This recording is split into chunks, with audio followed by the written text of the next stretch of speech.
이병철.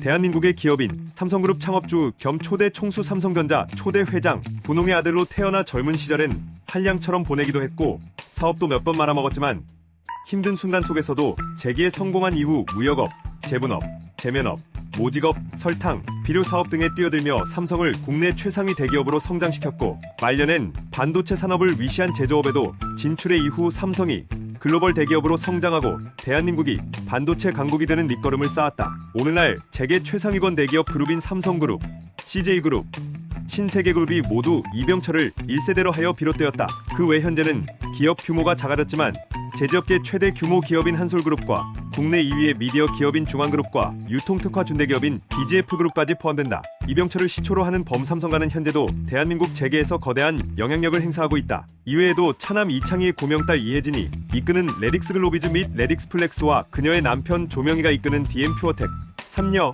이순희의 아들인 김상용이 이끄는 알머스 등도 범삼성가에 속하며 이들도 삼성 등 범삼성가 기업들과 상부상조한다. 1910년 경상남도 의령군에서 경주 일시 판전공파의 지방 양반가 출신으로 태어나 천석군의 집안에서 꽤나 유복한 유년기를 보냈다. 1922년 3월 지수공립보통학교에 편입해 그해 9월 경성부 수송공립보통학교에 전학하여 졸업하였으며 1926년 17의 나이로 3살 연상의 아내 박두울과 혼인했다. 1929년 서울 종로의 중동학교를 26회로 졸업하고 이어 1930년 4월에 와세다대학 부속전문부 정경과에 입학했으나 일본 유학생활 중 건강 악화로 1931 4년 수료 및 학위는 중도 포기하고 조선으로 돌아왔다. 다만 1970년 모교에서 인정받아 와세다대학 명예박사 학위를 받았다. 또한 와세다대학 한북동 참여활동도 열심히 해서 후배 롯데 신격호 회장, 박태준 포스코 회장 등을 엄청 챙겼다. 본인은 훗날 학창시절에 대해 중퇴하긴 했지만 수학은 제법 했으며 일본인 등 동기들에게 지는 걸 싫어했다고 회고했다. 고향에서 건강을 회복한 뒤 다시 상경했으나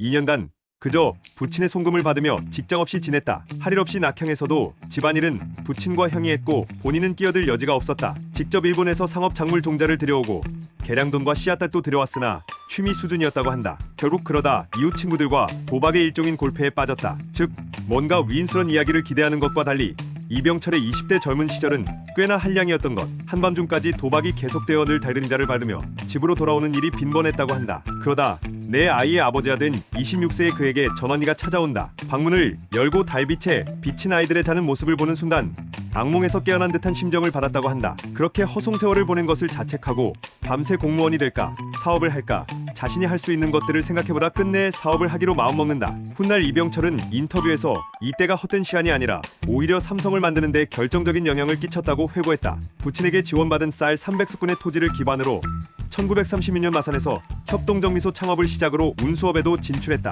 그 결과를 바탕으로 부동산업에 진출했으나 일본이 전시 체제로 전환되면서 대출이 중단되어 마산에서 시작한 사업은 거하게 망했고 이를 정리한 후남은 본과 부친의 지원으로 다시 한번 새 출발을 계획한다. 새로운 사업을 구상하기 위해 중국과 만주를 돌아본 그는 만주와 조선 간의 중개무역을 하리라 결심하고 1938년 대구에서 조홍재, 허정구 등과 함께 지금의 삼성그룹의 시작이라 할 수 있는 삼성상회를 설립했다. 이때 삼성을 일으킨 것이 제분업과 제면업으로 이후 유명해지는 별표국수가 대구에서 이름을 날리며 자리를 잡는다. 이후 건어물, 과일 유통무역으로 진출하여 크게 성장하게 된다. 1941년에는 조선양교를 인수했다. 서울로도 진출해 사업을 확장한다. 광복 이후 6.25 전쟁이 벌어지자 초기엔 전쟁이 금방 끝날 것으로 판단하고 서울에 있었으나 북한이 서울을 점령하자 90일간 북한군을 피해 다니는 신세가 된다. 그의 쉐보레 승용차는 인민군에게 노획되어 박헌영이 타고 다녔다는 루머도 돌았지만 삼성사를 정리하는 이용우 전 중앙일보 기자에 의하면 인민군 간부로 내려온 이순근이 가져가 관용차로 사용했다고 한다. 이때 전시 체제하에서 점령 지역 시민들의 살림살이를 징발하는 북한을 보며 이들이 겉으로 내세우는 공산주의에 부정적인 인식을 가지게 되었다고 한다. 삼성물산처럼 물자를 쌓아둔 창고가 있는 경우는 아무래도 더 손해를 봤을 것으로 보인다. 이후 운전기사 위대식의 헌신으로 서울을 간신히 탈취했으며 대구 과수원과 양조장, 삼성상회의 종잣돈으로 1951년 부산광역시에서 삼성물산을 설립, 전쟁으로 사방에 널리게 된 고철을 수집한다. 그리고 이 고철을 제2차 세계대전의 물자 징발 여파로 쇠가 부족했던 일본에 팔고 다시 일본에서 벌어들인 달러로 중국에서 설탕과 비료를 수입해 국내 시장에 공급.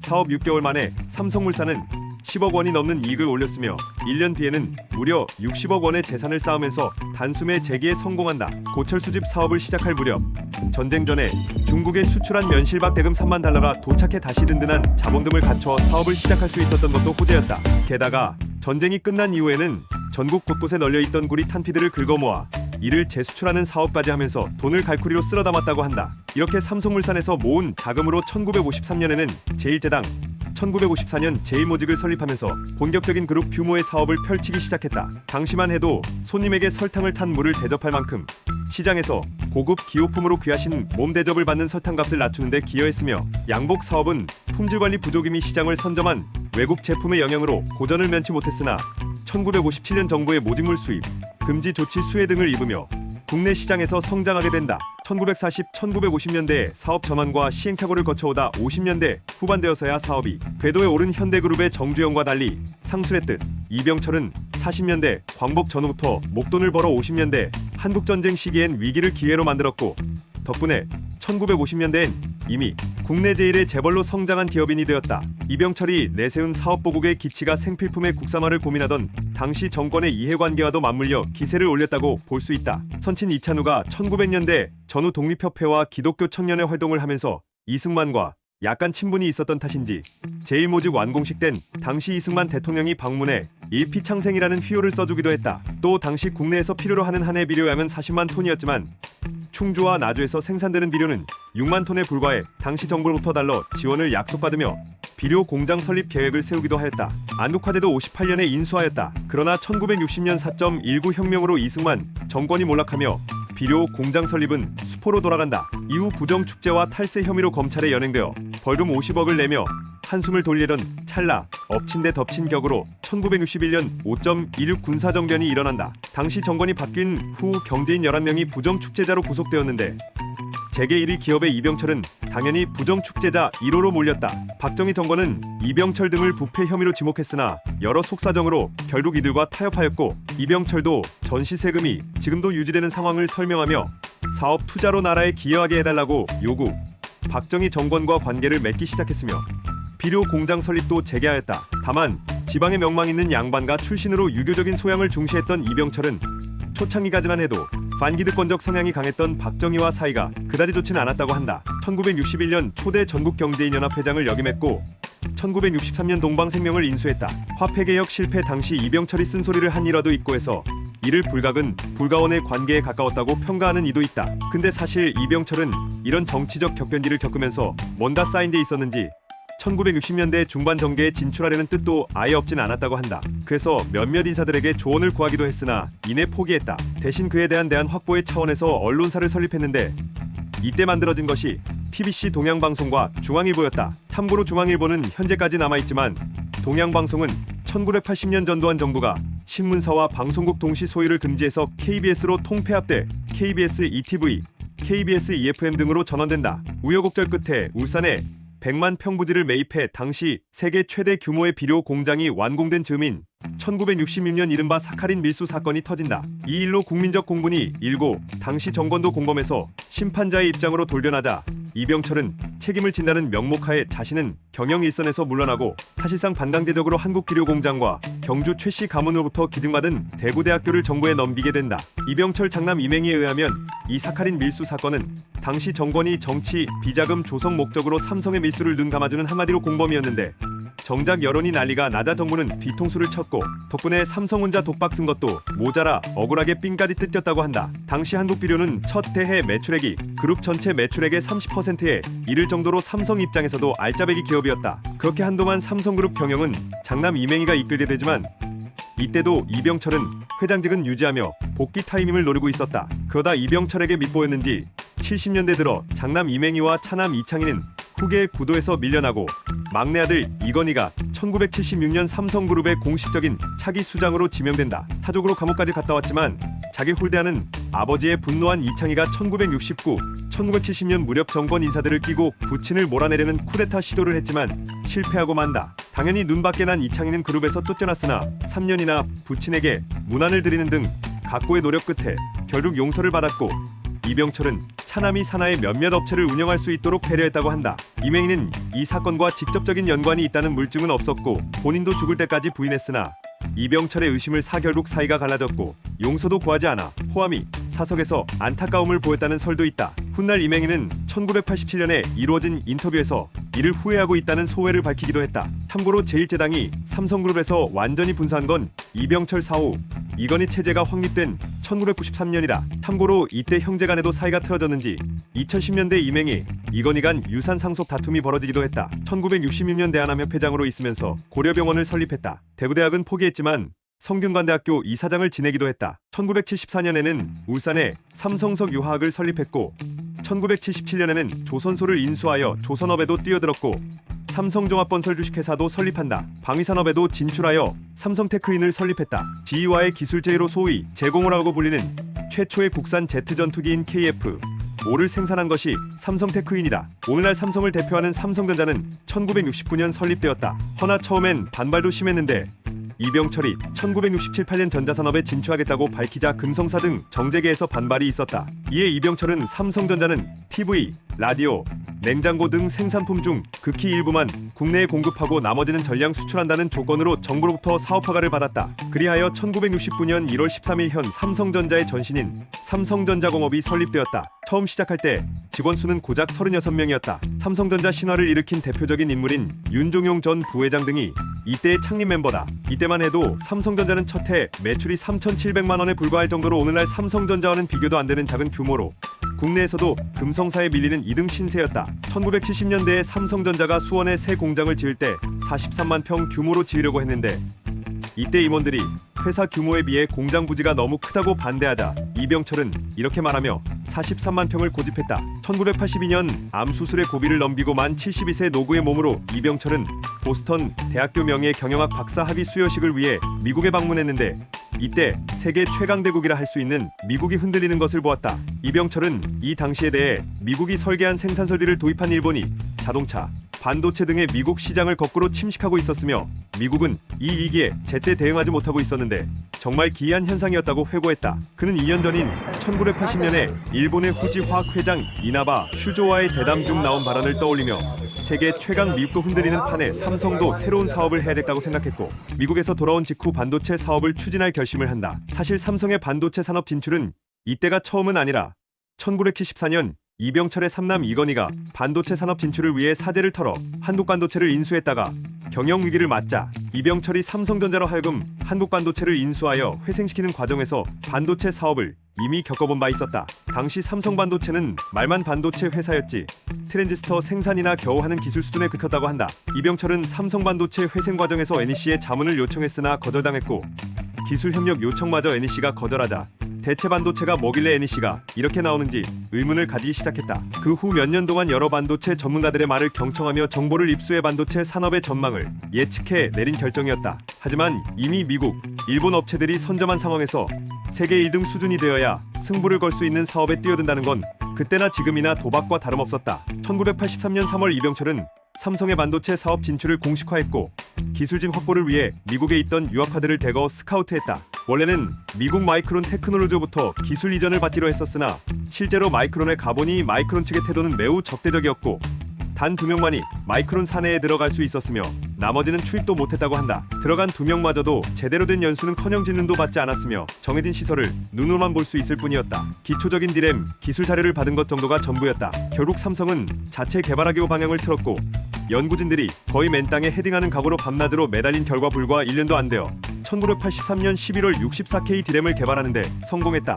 세계 세 번째 개발이었다. 삼성이 이렇게 단기간에 해낼 것이라 누구도 예상치 못했기 때문에 당시 세계 반도체 업계는 큰 충격을 받았다. 이때 개발한 64K 디램은 국가등록문화재로도 등록되어 있다. 하지만 반도체 시장은 호락호락하지 않았다. 1984년 10월 미국 마이크론 테크놀로지사가 당시 삼성 반도체에서 겨우 수출하기 시작한 64K 디램 가격을 기존 3달러에서 1달러 80센트로 인하한 것을 시작으로 일본 기업들이 덤핑 공세에 나서며 가격이 30센트로 폭락한 것. 이에 삼성이 20센트 가격으로 대응하면서 1984년 한 해에만 1,300억 원의 적자를 보게 되었다. 직원들이 지금이라도 손을 떼야 한다 고 수차례 건의했으나 이병철은 내 눈엔 돈이 보여 라 말하며 꿋꿋이 밀어붙였다. 64K 디램 가격이 폭락했지만 다른 천여 종의 반도체는 이익이 나는 만큼 알린 얘기를 자제하고 계속 공장의 생산 라인 증설에 나서며 신제품 개발에 나선 것이다. 1984년 10월 악몽의 덤핑 공세가 시작되었지만 동시에 업계에서 기적이라 부른 256K 디램 개발에 성공하고 1986년에는 EME D램을 출시하면서 전원점을 맞이한다. 비록 개발 전후의 적자를 보더라도 확고한 기술력과 관리 능력이 갖춰진 이상 사업이 본 궤도에 오르는 건 시간 문제였기 때문이다. 특히 256K D램 제품은 시장 출시 1년 만에 세계 D램 시장의 110을 점유, 64K D램으로 적자를 보는 와중에도 삼성전자는 시장에서 반석 위에 올라설 수 있었으며 이후 이건희 대에 이르러선 미국, 일본의 선두주자들을 차례로 추월하고 세계 최고의 반도체 글로벌 기업으로 꼽히게 된다. 1986년 EME D램 개발에 성공했지만 2M짜리를 최초로 개발했던 도시바와는 2년의 기술 격차가 있었기 때문에 1987년에 한 언론에서 한국 반도체는 일본 것을 베꼈다는 식의 보도가 나왔고, 이를 본 이병철은 분노하여 삼성전자 반도체 공장으로 가서 우리가 일본 것 베꼈다는 게 사실이가? 기껏 남의 거 베끼라고 평생을 건 반도체 사업을 시작한 줄 아나? 영국은 증기기관 하나를 개발해서 세계를 제패했다. 우리 반도체도 그런 역할하라고 시작한 거 아이가? 라고 말했다. 이에 진대대는 반드시 16mm D램을 독자 개발해서 다시는 모방했다는 얘기가 나오지 않게 하겠다고 약속했고, 삼성전자는 1989년에 16mm D램을 1위 기업과의 기술 격차를 1개월까지 줄이며 세계 두 번째로 개발하고 1992년에는 64mm D램을 세계 최초로 개발하는데 성공했다. 그 이후로 256mm, 1일 D램을 모두 세계 최초로 개발했다. 1980년대 자동차와 전자는 융합된다고 본다고 적극적으로 자동차 사업 진출을 원했지만 이땐 중공업 중복 투자 덤이라 중요한 과제였고, 자동차 산업도 자동차 공업 통합 조치를 겨우 마친 시절이라 포기했다. 말년에는 건강 문제로 꽤나 고생을 했다. 평소 흡연을 즐겼던 것이 원인이 되어 폐암이 발병했는데 일반적인 경우보다 상당히 빠르게 진행되었다. 이와 함께 호흡기 전반과 흉부 건강도 상당히 악화되었다. 또한 치아 건강도 좋지 못했는데 특히 치주 손실이 심각해 말할 때나 저작 시 통증이 극심했다고 한다. 실제로 말년의 모습에선 이런 건강 문제가 그대로 나타나고 있다. 말년의 여러 인터뷰에선 거동이 자유롭지 못하며 목소리가 거칠고 발음이 정확하지 않은 모습을 보인다. 또한 치주 문제로 인해 입술을 항상 오므리고 있었다. 결국 10년의 가까운 투병 생활 끝에 1987년 11월 19일 저녁 5시 5분 서울 이태원동 자택에서 77세로 사망했다. 사후 이태원동 자택에 빈소가 차려져 당시 국회의장 이재형, 민주정의당 총재 노태우, 통일민주당 총재 김영삼, 평화민주당 총재 김대중, 제임스 릴리 주한미국 대사 등 각계 인사들이 조문했다. 정부는 그에게 국민훈장 무궁화장을 추서하고 11월 23일 호아마트홀에서 연결식을 거행하였다. 시신은 용인자연농원 부지에 안장되었는데 본인 의지와 달리 요 위치가 삼성물산 구역으로 되어 있다 보니 후손들의 배임 논란이 있다. 여담으로 폐암은 유전될 수 있는데 맏아들 이맹희도 폐암으로 세상을 떴으며 삼남 이건희 역시 폐질환과 심근경색으로 사망했다. 또 이병철의 대를 잇는 범 삼성가에는 일반인보다 약한 폐와 샤르코, 말이 투스병이 유전으로 전해진다고 한다. 그래서 이건희는 삼성의료원에 입원 전까지 겨울에는 주로 하와이 별장으로 떠났으며 이재용도 집 공기 상태가 하와이 별장에 준할 만큼 맑게 해놓는다는 소문도 있다. 사업을 통해 사회에 이바지한다는 사업보국의 신념을 가졌다. 이병철은 36세 때인 1945년 815 해방 직후 사업보국의 신념을 다진 것을 회상하며 이와 같은 각성은 그 후 기업을 일으키고 경영하는 데 있어 일관된 나의 기업관이 되어왔다. 사회 일반의 이해를 제대로 얻지 못하고 때로는 돈벌이주의자라는 비난까지 사면서 고난의 길을 가는 출발점이기도 했다고 말했다. 호암자전에 따르면 무한탐구와 무한정진의 태도를 기업하는 사람이 갖춰야 할 자세라고 언급했다. 자신이 세운 원리 원칙은 무조건 지키는 워커홀릭이었다고 한다. 정해진 스케줄을 무조건 지켜 이병철이 출근에 결제를 하다가 펜을 딱 놓는 시간은 오후 12시 30분 점심 식사 시간이었다고. 딱히 정해진 출근 시간에 출근하지 않고 심지어 귀빈들 맞는 영빈관적인 승지원이나 자택에서 일을 보기도 한 아들 이건희와는 다른 부분이다. 노동조합을 부정적으로 봐서 삼성의 무노조 원칙을 만든 사람이기도 하다. 보기에 따라선 인재를 모신다는 식으로 노동 조건을 본인이 보장해주겠다는 마인드였던 것으로 보이기도 하지만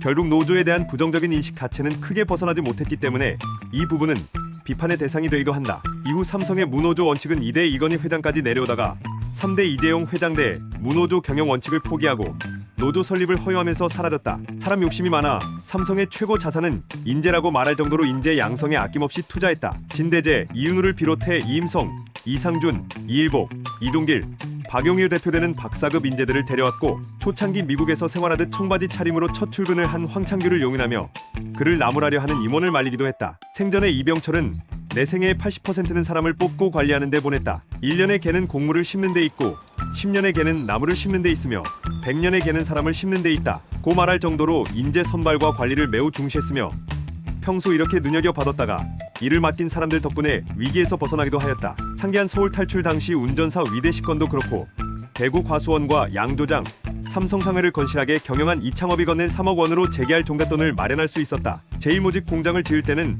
와세다 대학 재학 시절에 읽고 충격을 받은 여공회사의 영향으로 사원들의 기숙사를 짓는데도 공을 들였으며 1980년 언론 통폐합으로 TBC 사원들이 오갈 데가 없어지자 원하는 계열사로 이직할 수 있도록 조치하기도 하였다. 1954년 제1모직 공장을 대구에 세울 때 공장보다도 기숙사를 먼저 세웠는데 생산직 근로자를 위한 국내 최초의 기숙사였으며 방에는 스팀 난방이 들어오고 목욕탕, 세탁실, 다리미실, 미용실이 있는 등 당대로서는 매우 파격적인 시설이었다. 급여 또한 좋아서 당시 제1모직 근로자의 증언에 따르면 월급으로 동생들의 학비와 5식구 생활비까지 충당 가능했다고 한다. 1956년 삼성물산이 대졸 신입사원을 공개 채용한 이래 1987년 세상을 떠날 때까지 사원 선발 최종 면접에 반드시 참여하는 것으로 유명했는데 회장이 오를 친 사람은 반드시 채용, 표시를 하면 면접위원들이 알아서 처리할 사람, X표는 뽑지 말아야 할 사람이었다는 후문이다. 지원자의 신발이 더러운 것을 보고 면접장에서 쫓아냈다는 말도 있다. 또 카더라에 따르면 관상을 받는지 회장 옆에 일본의 고상학 전문가나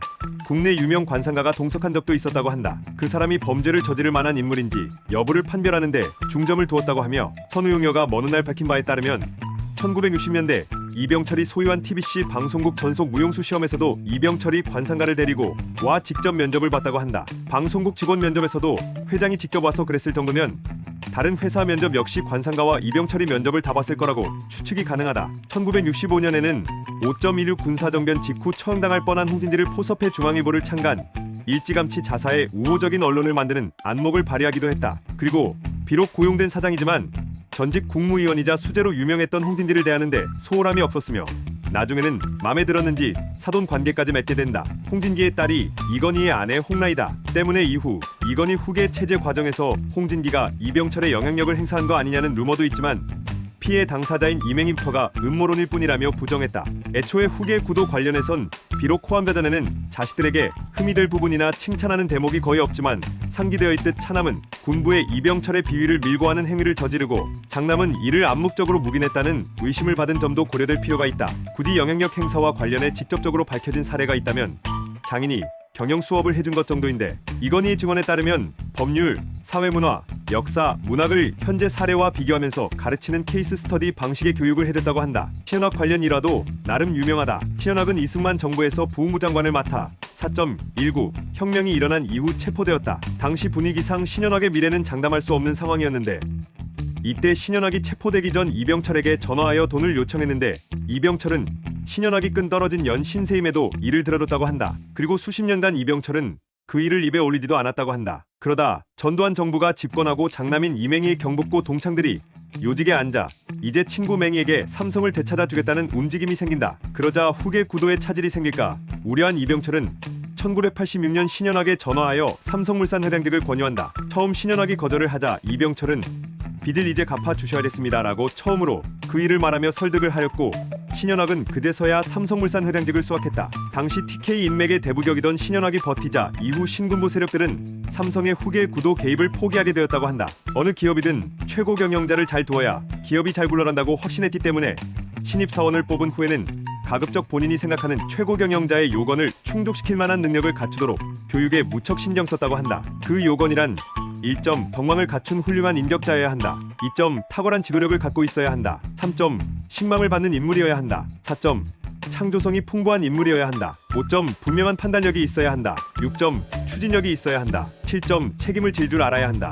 정주영 5살 연하로 활동 시기가 비슷하기도 하고 삼성과 함께 한국 재계의 양대 산맥을 이루는 현대그룹의 수장으로서 반도체, 중공업, 유통업, 건설업 등지의 분야에서 팽팽한 경쟁을 벌여왔다. 두 사람 모두 1위를 추구하고 1등이 되어야 살아남는 승부의 갈림길에 수없이 서봤다는 공통점이 있지만 회사를 이끌어가는 형태는 세심 치밀한 사전 준비 끝에 착수에 성취해내는 이병철과 저돌적이고 돌격형으로 목표를 달성하고 많은 정주영은 서로 달랐다. 노조 문제에서도 대표적인 강성노조로 거듭난 현대그룹과 2010년대까진 무노조 원칙이 이어진 삼성이라 재미있는 부분.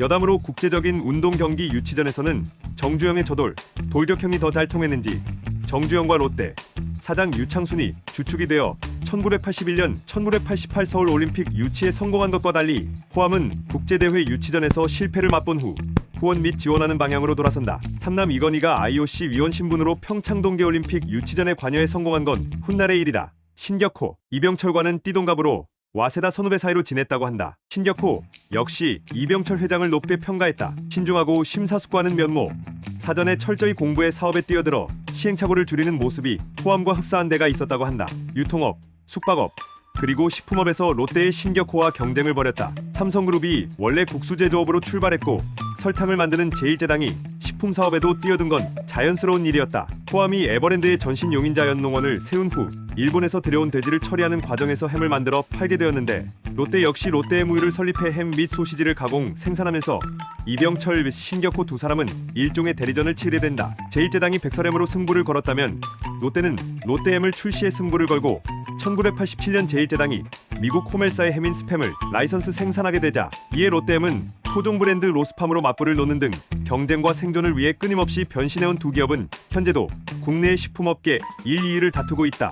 백화점과 호텔 사업 경쟁은 이미 삼성 산하의 업체들이 선점한 상황이었지만 일본에서 사업을 하면서 유통숙박업 좋은 입지의 부동산 찾기라는 걸 체득한 신격호가 직접 업무를 챙겨 국내 주요 역세권 부지를 매입하는 전략을 전격 실행, 시장의 신흥 강자로 떠오른다. 1979년 12월 이미 가장 실속 있는 땅을 차지하고 있는 회사가 된 롯데쇼핑이 6년 전에 건립된 37층 규모의 롯데호텔 서울 인근에 국내 최대 규모의 단일 쇼핑센터 본점을 세우며 신세계백화점, 미도파백화점의 독주 구도를 깨뜨리고 선두자리를 차지 새로 이 시장의 판도를 주도해 나가게 된 것. 이후 가세하는 현대그룹, 육화, 그랜드백화점과 함께 경쟁하며 본격 국내의 소비 문화를 선도하게 된다. 1991년에는 롯데백화점 매출이 업계의 총 매출의 13에 해당하는 1조 원을 기록하기도 했다. 호텔롯데 역시 호텔신라와 호텔업계 선두 경쟁을 벌이고 있다. 대우그룹을 이끌었던 김우중과도 경쟁 관계였다. 다만 동양이자 아들뻘인 김우중이 평소 호암을 깍듯이 모셨던 덕분에 두 사람의 사이는 원만했으며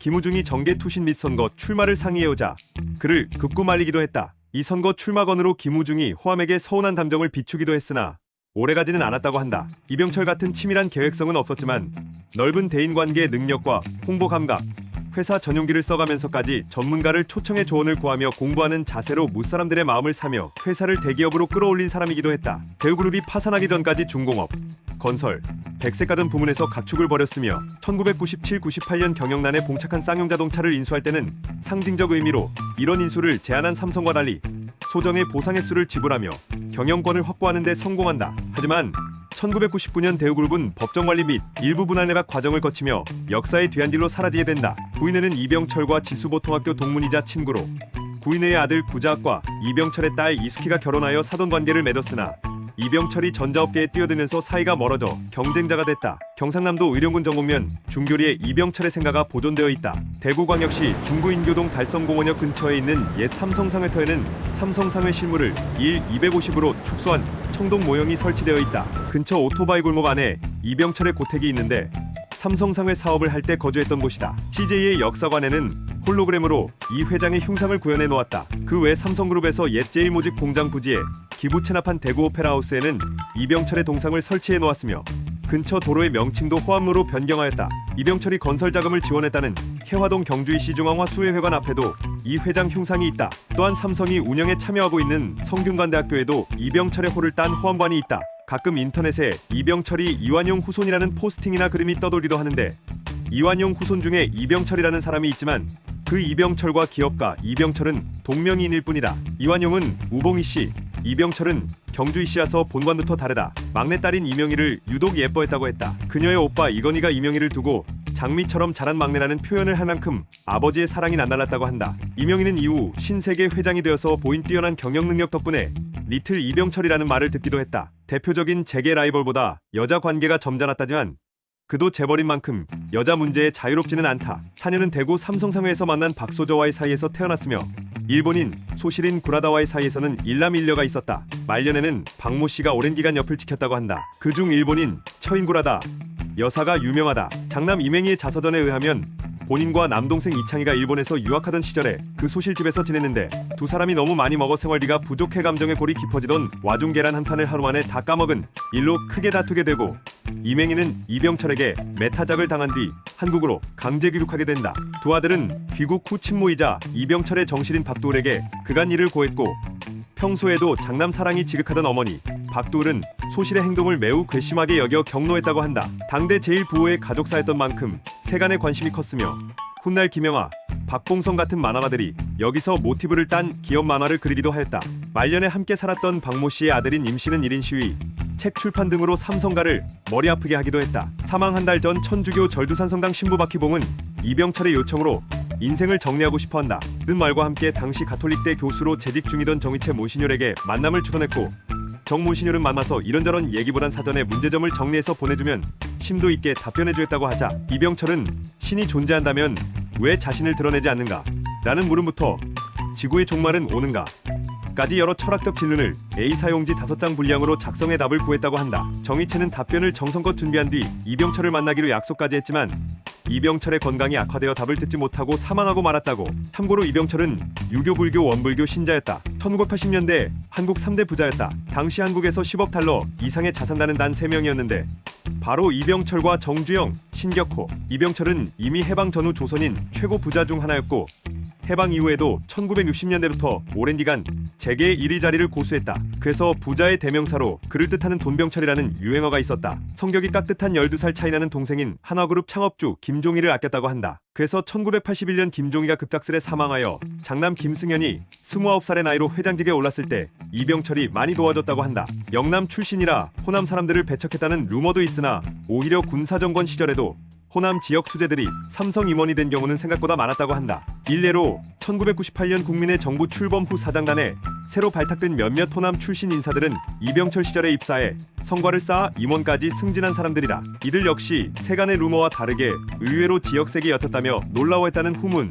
사실 상식적으로 생각해봐도 아무리 회사에서 사내 정치가 중요하다지만 지역 단위에서부터 파벌이 갈라져 버리면 회사 분열은 순식간이므로 지역 감정을 줄이는 것이 도덕성 이전에 경영면에서도 좋다. 당연한 말이지만 회사에서는 얼마나 일을 잘하느냐가 문제지 출신 지역 같은 건 상관없기 때문이다. 2015년 영국 파이낸셜 타임즈가 선정한 세계의 비즈니스 선구자 50인에 한국인으로서는 유일하게 포함되었다. 1983년에 한국을 방문한 스티브 잡스와 사업에 대한 논의를 한 적이 있다고 한다. 당시에 잡스는 태블릿 컴퓨터를 만들고 싶어 했는데 삼성이 그 부품을 조달할 수 있는 협력사가 될 수 있는지 물어본 것. 이병철은 스티브 잡스와의 만남 이후 그에 대해 IBM과 맞설 수 있는 인물이라는 평가를 내렸다고 한다. 이건희 스토리라는 책을 보면 이병철은 양복도 일반 브랜드 양복이 아니라 도쿄의 한 골목에 있는 어느 개인 양복점에서 맞춤식으로 지은 양복만을 입었고, 만년필은 항상 워터맨을 썼는데 수십 개를 사서 쓰다가 그 중에서도 가장 필기감이 좋은 것들만 찾아서 썼을 정도로 인류에 대한 자기만의 철학이 있었다고 한다.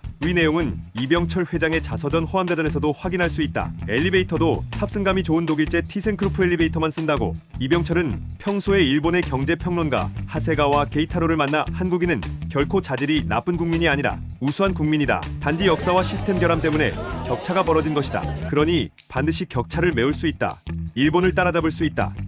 하세가와 상, 당신은 일본인이라 유쾌하게 들리지 않겠지만 일본을 능가하고 싶은 것이 내 진심이요. 참 힘들지만 회사를 키우면 언젠가 대등하게 정면에서 이야기할 날이 올지 모릅니다. 라고 말했다고 한다. 경남 의령군에서 가칭 호암문화예술제를 개최하기로 하면서 그 홍보를 위해 2021년에 호암이병철대로, 삼성이병철대로라는 명예도로명을 부여한 바 있다. 해당 행사는 이령 리치리치 페스티벌이라는 명칭으로 이듬해에 개최되었다. 40세가 되는 해에 할아버지가 되었다. 다만 1970년대에 고등학교 진학이 대중화되기 이전에는 남자도 20대 초반 정도에 결혼하는 것이 일반적이었기 때문에 1990년대 이전에는 40대의 할아버지가 되는 일이 제법 흔한 일이긴 했다. 삼성 본사가 을지로에 있던 시절 한국 최초의 이탈리아 요리 식당인 라칸티나가 본사 건물의 지하에 있는데 이병철은 이 식당의 단골이었다. 음식을 집무실로 배달해서 먹기도 했으며 평소 이병철이 즐겨 먹던 메뉴로 구성된 이른바 삼성 세트가 히든 메뉴로 남아있다. 고미술품의 조예가 깊고 미술품 수집에도 욕심이 많았다고 한다.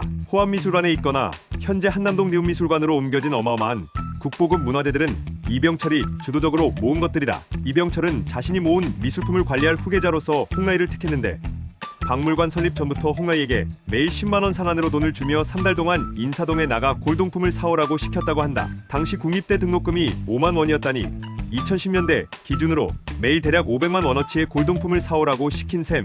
이는 수집관 기지를 심어주기 위해서가 아니라 한국 미술계의 메카인 인사동에서 노하우와 안목, 인맥을 쌓을 수 있게끔 그녀를 키워내기 위함 아니었겠냐는 의견도 있다. 하여튼 이후 홍라인은 한국 미술계의 데모로 성장할 수 있었다. 재벌로는 이례적으로 황룡사지 발굴 현장에 연락도 없이 찾아왔다는 이야기도 있다. 당시 발굴단에게 단지 토의 크기를 물어보고는 당시 돈 3만 원을 선물하고 떠났다고 한다. 수집뿐만 아니라 나무도 좋아했는데 공장 부지 안에 있는 나무마다 번호를 붙여 관리하게 했고, 나무 그늘 밑에 맹문동을 심어 지피식물로 활용하는 지혜를 보여준 인물로 약용식물로 쓰이던 맹문동이 조경식물로 활용되는데 큰 역할을 했다. 또한 태산목을 특히 좋아해 이병철 생가와 제1모직 부지에도 태산목을 심어 놓았다. 1983년 MBC 드라마 야망의 25시, 1993년 MBC 드라마 제3공화국, 2004년 MBC 드라마 영웅시에서 정욱이 연기했다. 제3공화국에서는 이병철이란 실명으로 나왔고, 야망의 25시에서는 모티브를 딴 인물인 최일재, 영웅시에서는 마찬가지로 국대열한 인물이 연출되었다.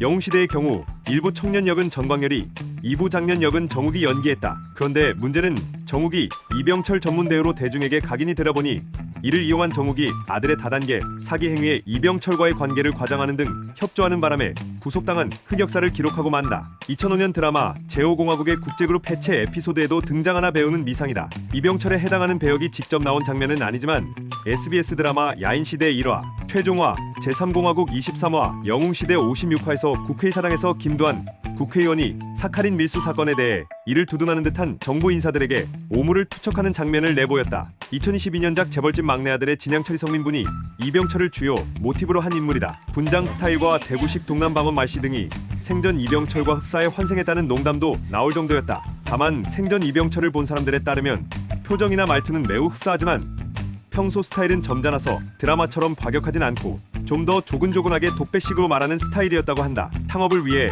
조선식산은행 마산지점에서도 대출을 받았다. 과거 조선식산은행 마산지점 자리에는 현재 SC제일은행 마산지점이 들어서 있다. 옛날 마산 최대 번화가인 창동, 오동동 일대에 위치해 있는데 이 자리는 과거 조선시대 조창 건물이 있던 자리를 일제가 정확하게 네 동강을 내어 사거리를 만들었다. 현재의 SC제일은행과 남성동 파출소 자리인데 SC제일은행뿐만 아니라 마산 최초의 민족자본 상사이던 원동무역이 있던 자리이기도 하다. 여러모로 이 동네 말로 쌔복이 붙은 땅이다. 한편 당시 이병철에게 대출을 인가해준 담당가는 패전 후 일본에서 변호사를 했다. 이병철은 이 사람을 찾아서 당신 덕분에 삼성그룹이 있을 수 있었다며 봉투 하나를 내밀었는데 이 봉투를 받은 담당가는 눈물을 흘렸다고 한다. 오늘날 달성공원역 근처로 삼성상회터가 있다. 다만 당시 경북에서 1위를 차지하는 국수는 소표 국수였고 이도 풍국산업이었기에 별표 국수는 나름 매출이 올라갔음에도 이들의 아성과 도전을 이기지 못해 결국 폐업했다는 말도 있다. 커피로 유명한 동서식품을 키워낸 김재명이 이때 삼성으로 합류, 이병철과 30여 년 동안 동고동락한다. 동서식품은 원래 1967년 이병철의 장남 이맹희가 커피 사업을 연구해 제1제당의 커피 사업부로 출발할 예정으로 맥스웰하우스 동아시아 판권을 가진 제너럴 푸즈, 일본 법인 책임자 린 야마모토와 합작 직전까지 갔었지만 실패하고 7년 뒤 제1제당의 임원들이 자금을 출자하여 사업장을 인수해 대기업으로 육성한다. 삼성상회 전문 경영인을 맡아 초기 사업을 확장하는데 많은 공헌을 했지만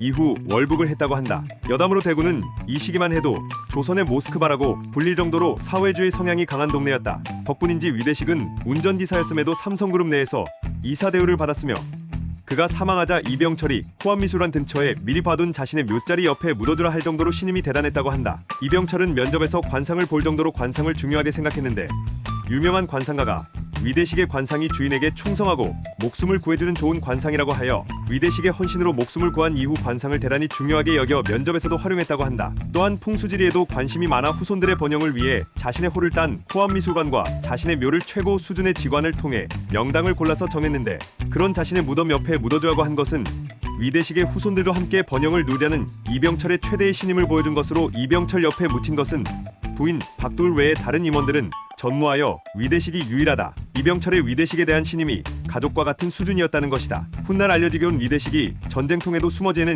이병철 일가를 탈출시키려 물건들을 밀수하고 이리 뛰고 저리 뛰며 북한군의 눈을 피해서 차편을 마련했다고 한다. 그 와중에도 이병철 일가에 자신이 어떻게든 탈출시켜줄 테니 불안해하는 일가 사람들을 안심시키기도 했다고. 사실상 그가 아니었으면 이병철은 탈출하지 못했을 확률이 높다. 물론 이후 서울이 수복되긴 하지만 사업을 수습하는데 시간이 더 걸렸을 것이다. 위대식이 이병철의 차를 운전하고 있을 때면 이병철이 위군, 돈 좀 모아두었나?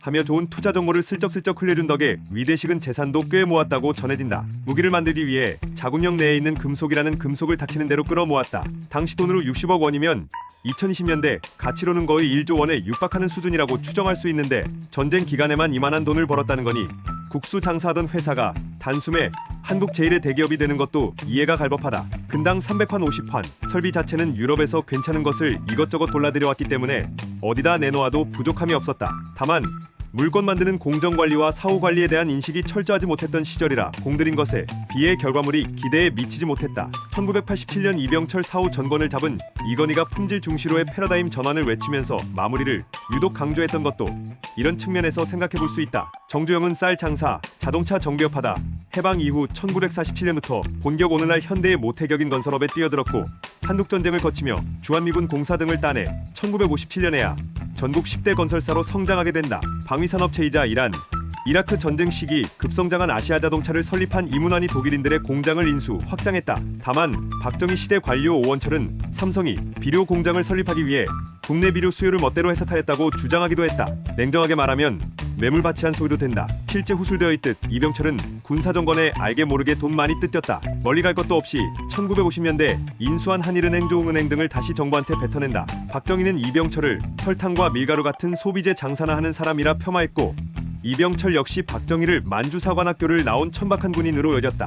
묻어둔 이야기 이맹희 역금 청산 편엠 1993점 조선 후기의 거상 임상옥의 한말로 정계 관계와는 멀리도 가까이도 않으며 일정한 거리를 둔다는 얘기. 정부는 기본 방향을 선택하지 못하고 우왕좌왕했다. 나의 주장은 외자 유치를 통한 공업화였다. 국내에는 자본의 축적이 없고 기술도 없으므로 선진국에서 차관이나 투자의 형식으로 자본과 기술을 도입해야 했다. 이병철이 불가근 불가원을 명확히 내세운 건 사카린 밀수 사건을 겪은 이후부터라고 한다. 이전 버전은 이 기업을 홍진이가 키웠다고 이병철의 역할을 축소했으나 이병철은 김동원 기상캐스터를 영입하기 위해 그를 직접 만나 백지수표를 제시하며 설득하다 거절당하기도 했을 정도로 사업에 깊이 관여했다. 강부자 등 인기 전속 배우를 직접 만나 격려하기도 했다. 또한 이병철은 당시만 해도 후계의 구도와는 멀어 보이던 영화광 3남 이건희에게 동양방송을 맡길 작정이었다. 지금으로 치면 종합편성 채널 금지. 다만 2009년 미디어법 개정에 의한 신문방송 겸용 허용 덕에 중앙일보에서 2011년 12월 1일 JTBC를 개국한다. 1966년 9월의 소동에 대해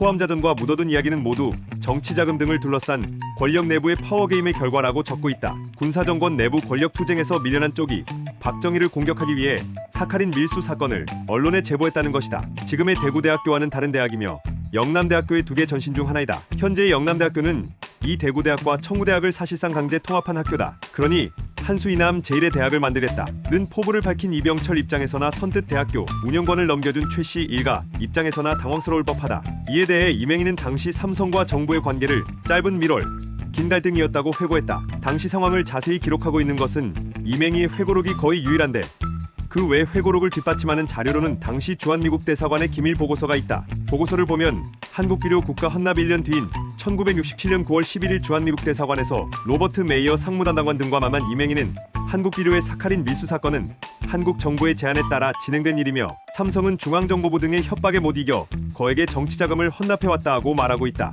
심지어 이맹희는 그의 아버지가 박정희 대통령한테 국실거리기를 거부한 대가로 많은 고통을 당하고 있다고 말했다. 박정희 정부에 매달 정기적으로 정치자금을 생납하는 가운데 한국비료를 정부에 헌납하게 되는 진퇴양난까지 겪게 됐다는 것이다. 이맹희는 이병철에게 재산을 해외로 빼돌리고 한국 정부의 부패 스캔들을 폭로하는 방안까지 건의했다는 구절도 있다. 한편으론 그런 기업과 대학을 책임을 진다면서 사회 환원도 아닌 정부에 준다는 것도 선뜻 이해가 안 나는데 이맹희에 의하면 당시 이유락이 찾아와 대학교를 넘기라고 요구했다고 한다. 결국 살려고 울며 겨자먹기로 일종의 뇌물을 바친 셈. 사족으로 이때 헌납한 한국비료는 1994년 이건희가 2,300억 원에 다시 인수했고 영남대학교는 지금도 박정희가 사학투처럼 취급받고 딸 박근혜가 이사장을 맡는 등 영향력을 행사해 논란이 지속되고 있다. 명목상 직책은 부사장이었지만 총재 소리를 들으며 일종의 대리청정 체제로 실권을 휘둘렀다. 실권 행사 기간에 대해선 이병철, 이맹희 측이 서로 말이 다른 편인데 당시 실권을 행사한 기사 등을 보면 이맹희 측의 무게가 실리나 이병철도 활동을 아예 안 한 건 아니라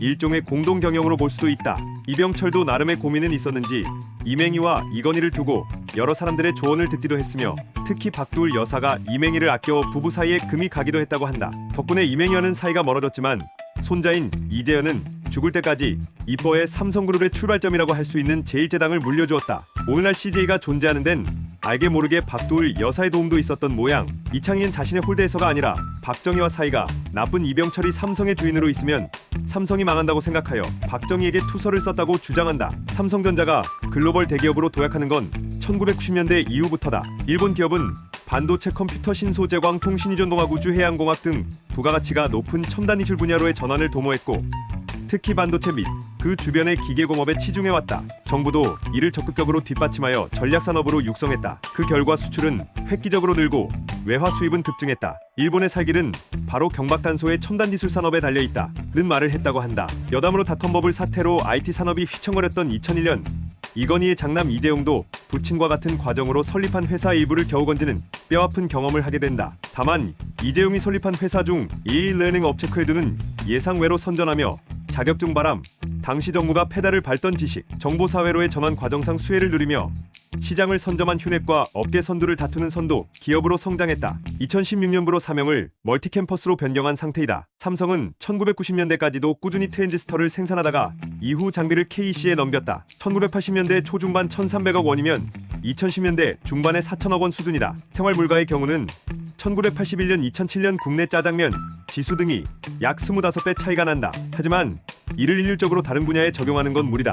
이병철의 사망 17년 뒤인 2004년에는 반도체, 외 TV와 휴대폰 사업까지 성공하면서 1980, 90년대 전자업계 세계 최강자였던 소니의 시가총액을 제칠 만큼 사세가 커지게 된다. 다만 사실 소니는 1990년대 중반 이전까지는 시가총액 기준으로 엄청나게 큰 기업은 아니었다. 마쓰시타 전기, NEC, 히타치 등이 규모 면에서는 더 큰 기업이었고 단지 소니는 워크맨처럼 좀 더 혁신적인 제품을 내놓는다는 브랜드 이미지 때문에 세계적으로 유명했던 것이었다. 지금은 다 쇠락하고 일본에선 토요타 자동차가 킹왕짱인 형국이지만 이병철을 진찰한 일본인 의사가 가벼운 질환이 있는데 수술이 필요할 수도 있다 라고 완곡하게 말하는 걸 듣고 눈치를 챘다고 한다. 1980년대 중반에 들어서야 유럽에서 임플란트 시술이 활발해졌고 당시에는 보리도대생술은 임상시험 단계였기 때문에 치료가 불가능했을 것이다. 약어로는 CMT, 손과 발의 근육이 위축돼 점점 기형화되는 희귀병, 박도을 여사 집안의 유전질환으로 알려졌으며 현재 이재현이 이 병을 심각하게 앓고 있다. 이부진도 이 병에 인자가 있어 발병할 수도 있다고 한다. 실제 노동자 인권 자체를 개차반으로 본 건 아닌지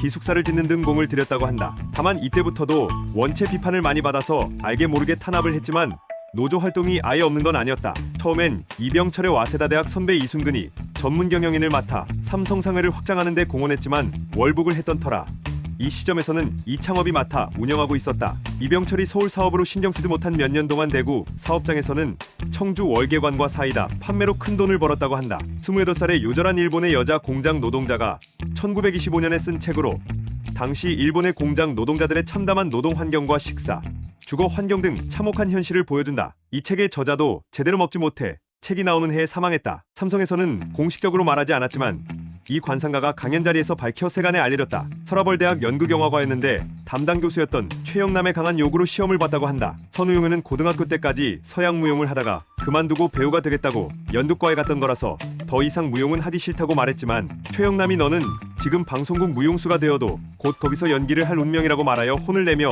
무조건 시험을 보라고 강요했다고 한다. 지금 생각해보니 교수가 은인이라고 느낀다고 한다. 실제로 합격하자마자 바로 상국나인이라는 드라마에 주연으로 뽑혔다고 한다. 왕 역할의 이순재의 눈에 들어 후궁이 되는 나인 역할이었다. 당시 선우용여를 얼굴 앞뒤옆만 카메라로 찍어보더니 무용도 안 시키고 나가라고 한 뒤에 합격시켰다고 한다. 선우용여는 그 전에 다른 후보자들은 그 면접에서 다 무용 시범을 했기 때문에 본인은 떨어진 줄 알았다고 한다. 알고 보니 관상만으로 합격시킨 것이었다. 이맹희의 회고록에 따르면 이병철이 관상을 중요시했다는 건 허구라고 한다. 내가 신입 사원을 뽑는 기준은 관상을 보는 것이 아니라 과연 이 사람이 비즈니스맨으로 상대에게 호감을 줄 수 있는가를 보았다 라고 말했다는 것. 다만 이는 양날의 검이었는데 다른 언론사에선 집중 견제를 받았기 때문 사실 사카린 밀수 사건이 커진 것도 이때 앙심이 생긴 다른 언론사들이 집중 저격한 탓도 있었다. 이맹희 회고록에서 따르면 친했다기보단 아버지와 일리는 서로를 어려워하며 존경하는 사이였다고 한다. 그러면서 일민이 후계 구도에 간섭했다는 주장에 대해 일리는 그런 짓을 할 사람도 아니었고